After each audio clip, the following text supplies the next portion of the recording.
Mas o que é essa análise qualitativa? Associem isso com exatamente qualidade, tá? Nós estamos buscando aqui qualidade naquele ativo, ou melhor, naquela empresa. Então, é o que o Peter Lynch sempre diz, né? Um cara que foi um dos melhores gestores aí, quiçá, do mundo. Então, ele sempre falava o quê? Exatamente essa frase que está aparecendo aí para vocês. Antes de comprar qualquer ação, você precisa saber explicar o que está comprando. Lembra que eu falei na aula de ontem que você precisa explicar de uma maneira simplificada, tá? De uma maneira fácil de entendimento? Porque se você não consegue explicar de uma maneira fácil, quer dizer que você ainda não entendeu. E a análise qualitativa é exatamente isso, tá? Então, como eu mencionei, a análise qualitativa é exatamente o quê? É exatamente essa ideia de qualidade, tá? Ela é mais subjetiva, tá? Porque nós estamos aí considerando cenários econômicos, nós estamos considerando tanto o cenário macroeconômico, tá? De tudo aquilo que impacta os setores no geral, né? A economia como um todo, até o cenário microeconômico, tudo aquilo que está impactando um determinado país, uma determinada região, enfim, um determinado setor. Então, ela tem vamos dizer, peculiaridades. Por que eu digo peculiaridades? Vamos voltar um pouquinho no passado recente aí. Carl Icahn, um dos baitas investidores, né? Ele se desfez de ações da Apple, enquanto na outra ponta Warren Buffett estava comprando ações da Apple, tá? Óbvio que o Buffett ele nunca foi um entusiasta ali de tecnologia, porém ele conseguiu ser convencido pelo sócio Charlie Munger a comprar ações da Apple, porque via ali um crescimento indo além dos eletrônicos que a empresa fabricava. E aí acabou que Carl Icahn deixou de ganhar, enquanto Warren Buffett ficou aí com uma posição considerável por causa da valorização da Apple. Mas depende exatamente da qualidade de quem faz aquela análise com base naquele cenário econômico, tá? Por isso que se considera na qualitativa cenários micro e macroeconômicos, mas claro que também tem aí uma dose altíssima de subjetividade, porque vai depender da sua visão acerca daquele ativo. E aí você deve estar se perguntando por que eu coloquei um McDonald's aqui, né? Por que tem uma foto do McDonald's aqui e falando de qualidade? Ah, mas qualidade é junk food e tal. O que tem McDonald's? Simples. McDonald's, nós imaginamos o quê? Os arcos dourados aí, restaurante em todos os lugares do mundo, é literalmente o mesmo sabor aonde quer que você vá, mas McDonald's realmente ganha dinheiro como? McDonald's no estilo de restaurante quase foi à falência, tá? Se você assistiu ali aquele filme Fomes de Poder, você pode ter uma noção disso, né? O Ray Kroc, ele estava literalmente perdendo dinheiro em muitas das unidades, até que não foi tão simples quanto mostra no filme, uma ida no banco, alguém escutou a conversa e foi atrás dele. Claro que tem ali o seu romantismo em cima da história, né, daquela dramaturgia, mas o McDonald's é basicamente a maior incorporadora do mundo, né? Se formos colocar de forma mais populista, seria o maior latifundiário aí do mundo. Por quê? Porque realmente o McDonald's compra o ponto, compra o local e ele aluga ali para o franqueado, tá? Então, além dos royalties, ele ganha com aquele aluguel. Então, por isso que dificilmente você vai ver aí um McDonald's trocando de lugar constantemente, né? Vai fechar e tal, até porque tem uma estrutura muito ousada para se adaptar a essas realidades. Isso pode ser visto, né, aos McDonald's, não só no Brasil, mas ao redor do mundo nesse período de pandemia, que foi basicamente o quê? Restaurantes fechados, mais drive-thrus com filas enormes. Mas, claro que tem toda uma outra questão por trás, tem equivalência patrimonial, tem outras vertentes que precisamos analisar, que vai muito além disso, mas é uma baita geradora de caixa. Mas eu estou colocando o McDonald's aqui simplesmente para mostrar a qualidade que ela tem na eficiência da operação, tá?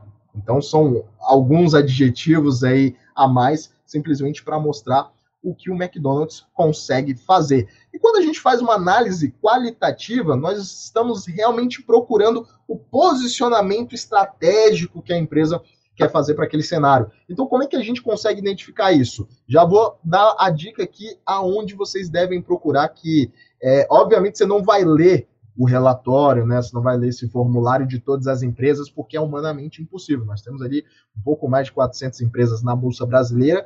Imagina você ler tudo isso. Né? Você vai ficar louco, você não vai ter tempo mais para nada. Mas, basicamente, planejamento estratégico, composição de conselho administrativo, políticas de compliance, cenário político, todas essas informações você vai encontrar onde? Você vai encontrar no formulário de referência. Anotem isso aí. Quando você for no RI da empresa, coloca lá, formulário de referência. Você vai cair num documento, ele varia, tá? Quantidade de páginas, mas geralmente ele não tem menos aí do que umas 200 páginas. Mas lá você vai ter exatamente os riscos inerentes àquele negócio, o gerenciamento que a empresa faz daquele risco. Então, o formulário de referência de 2020, a gente vai ver muitas questões relacionadas a um planejamento para suprir aí, para passar esse período de pandemia, de Covid, né, do auge de todas essas questões que abalaram o mundo. Por que eu falo que o planejamento estratégico é interessante? Porque uma empresa, por melhor que ela seja, sem uma visão de futuro, ela vai à falência, tá? Isso aconteceu com a Kodak, tá? Para quem não se recorda, a Kodak, ela, filmes fotográficos ali, dominava o mercado, era uma gigante. E ela simplesmente, um belo dia, recebeu uma proposta de uma apresentação de um jovem, que até então considerado maluco, de, câmera digital, as pessoas vão poder tirar, ver na hora, se não gostou, ela tira outra foto. Bom, a Kodak simplesmente achou que isso era uma loucura, uma doideira, não tinha uma visão muito clara de crescimento, porque estava confortável na zona de ganho que ela estava. Consequência, Kodak aí, né, basicamente quebrou.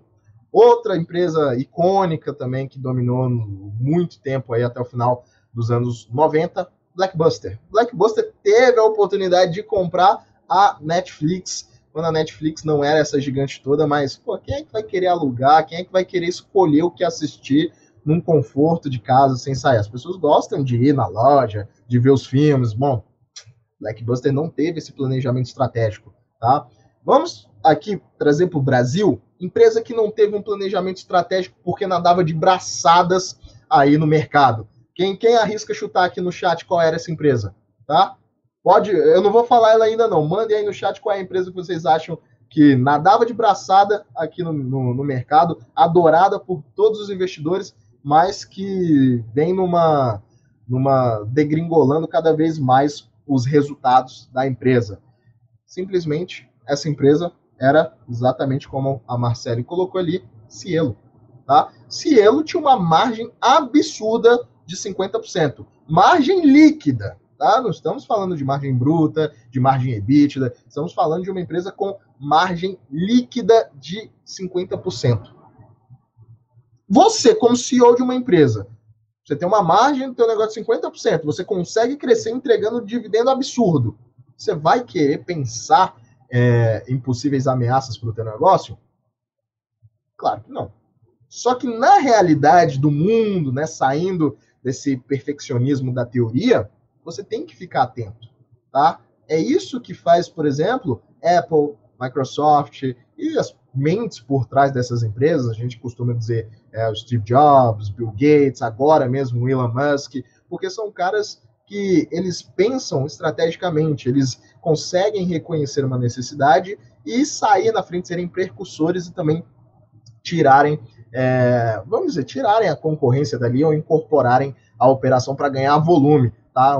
Quase que um M&A inorgânico, né, para crescer. Isso funciona mais para empresas de tecnologia como a Apple e a Microsoft. Mas, enfim, a Cielo não tinha essa perspectiva, né? Não tinha esse planejamento muito claro, essa visão. Então, é importante você ler lá no formulário o que a empresa considera como risco e você também fazer a sua pesquisa por fora, tá? Outro ponto, composição do conselho administrativo. Afinal, você não vai querer ser acionista de uma empresa que o conselho ali não se entende muito bem, tá? Vou voltar no exemplo da aula de ontem, a Oi. A Oi é simplesmente uma empresa que hoje ela está conseguindo ali algumas mudanças no conselho, está conseguindo mudar algumas diretrizes, mas até pouco tempo, se você aí tem ações da Oi de 2015 para cá, né? Ou, não vou nem colocar de 2019 para cá, mas de 2015 a 2018, final de 2018, se você comprou ações da Oi e você não sabe quem é Nelson Tanuri, cara, desculpa, mas você não estudou a empresa, tá? Este senhor, ele simplesmente causava um certo rebuliço ali no conselho administrativo da Oi. Houveram boatos aí, tiveram boatos, melhor dizendo, de que houve ameaças, né, para o presidente do conselho, então coisas realmente pesadas. E, bom, Nelson Tanuri é um investidor que fez muito dinheiro com turnaround, né, fez muito dinheiro comprando empresas falidas ali, melhorando um pouquinho tal, e vendendo depois, fazendo um exit, né, da operação, obviamente com lucro. Então é interessante que você olhe para onde? Formulário de referência, tá? A gente vai falar tanto desse nome que vocês vão ter aversão ao formulário de referência na aula de hoje. Mas por que eu falo isso? Porque é interessante vocês notarem a remuneração. Nem todos os membros do conselho, eles são remunerados, tá? Alguns, eles são da diretoria, então eles ganham ali as suas bonificações de uma outra forma, enfim, no formulário de referência você vai ter a quantidade de membros que são realmente não assalariados, mas que recebem ali uma remuneração, e você vai ver a quantidade que foi distribuída. Então imagina, você gostaria, responde para mim no chat, você gostaria de ser sócio de uma empresa que ela não consegue aumentar os lucros, que é da onde sai o dividendo de nós, que somos acionistas, porém, ela aumenta mais do que 30% ao ano a remuneração dos seus administradores, do seu conselho de administração. Você se sentiria confortável vendo uma remuneração aumentar cada vez mais e você não vê a cor desse dinheiro? Responde aqui para mim no chat. Porque você tem que entender o seguinte, quando você for olhar a composição dos números, tá? A receita interessa exatamente para o conselho, porque é da receita líquida que vai sair a remuneração dessa galera, tá? Então, o lucro, que é o dividendo, ele vai sair da onde? Vai sair de um percentual do lucro. Isso se a empresa não tiver uma provisão, que fica onde? Fica lá do lado do passivo, lá dentro do subgrupo patrimônio líquido, a gente tem capital social, a primeira conta, e logo embaixo a gente tem uma reserva. Geralmente, empresas que não pagam dividendos em um exercício, elas fazem um provisionamento, esse provisionamento vai para essa reserva, é uma reserva legal, e ela distribui em um outro exercício referente a um ano anterior.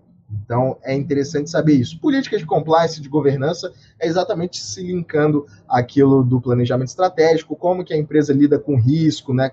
Tanto de mercado, de imagem, enfim, de liquidez, como é que ela lida com as questões dos riscos de governança. O que aconteceu também com os riscos de governança? Era uma coisa da IRB, né, que a IRB sofreu muito nessa questão, então meio que pegou ali a política de governança e jogou no lixo. É o outro ponto. Nível de governança não tem nada a ver com nível de posicionamento, tá? Com segmento de listagem. Muita gente fala, mas é porque eu gosto de empresas com boa governança, eu vou comprar só empresas que estão no novo mercado. Claro que, pela definição da B3, as empresas que estão no novo mercado são sim empresas que têm uma boa governança. Porém, essa transparência que é dita para o novo mercado, nem sempre ela acontece. Novamente, voltando ao caso da Múltiplos, que saiu, fez o OPA da forma que fez, o caso da IRB, o mais recente. Então, assim, não defina, tá? Nível bom de governança com segmento de listagem. Você tem que ver quais são as diretrizes para uma boa governança e você vai encontrar isso aonde? Instituto Brasileiro de Governança Corporativa. Anota isso aí também, tá? IBCG, tá? Não, IBCG. Instituto Brasileiro de Governança Corporativa. É lá que você vai procurar pelas diretrizes que norteiam uma boa governança. E o cenário político, que é exatamente os riscos envolvidos naquele negócio, né, que a empresa tem com aquele ambiente na qual ela está lidando. Então, lembre-se que quando você quer fazer uma análise qualitativa, novamente voltando, linkando com a aula de ontem, tá? É toda aquela história que eu falei de você fazer a sua pesquisa de TCC, sua monografia, você não faz uma análise ali qualitativa ou quantitativa, dependendo do tipo de estudo que você vai fazer? Então, agora é que você tem que trazer esse conhecimento para o mercado financeiro, tá? É uma análise subjetiva. Então, como que isso acontece no seu dia a dia? Pô, você pode estar num bar, com seus amigos, tem gente que prefere Heineken, tem gente que prefere Ambev, tem gente que prefere cachaça, tem gente que prefere vinho, enfim, tem todos os gostos, é uma questão subjetiva, tá? É a visão da pessoa acerca daquela cerveja. Então, quando a gente está falando dessa análise, a gente está olhando para a qualidade que você, com base naquele seu conhecimento prévio e analisando aquele cenário interpretativo para você, tá? Você olha para a economia. Mas, pô, o modo que eu olho para a economia é diferente do modo que você está olhando aí para o cenário econômico, é diferente do modo que Paulo Guedes olha, eu não vou nem falar os políticos, né, que eles vivem no mundo próprio, mas é diferente do que o seu vizinho olha. Então, a análise qualitativa ela tem a ver com a qualidade, que é uma questão subjetiva da forma como você enxerga e você tem de conhecimento acerca daquele ativo, tá? Então lembrem-se sempre do Peter Lynch, aquela historinha básica, né, que ele fala no livro dele, em um deles que eu não vou me recordar agora, mas que ele simplesmente citou que ele estava um belo dia no mercado com a esposa e a esposa dele rapidamente comentou que uma empresa X começou a ofertar meias, né? Meias para as mulheres e tal, usar com roupas executivas ou usar para algum evento, alguma coisa assim.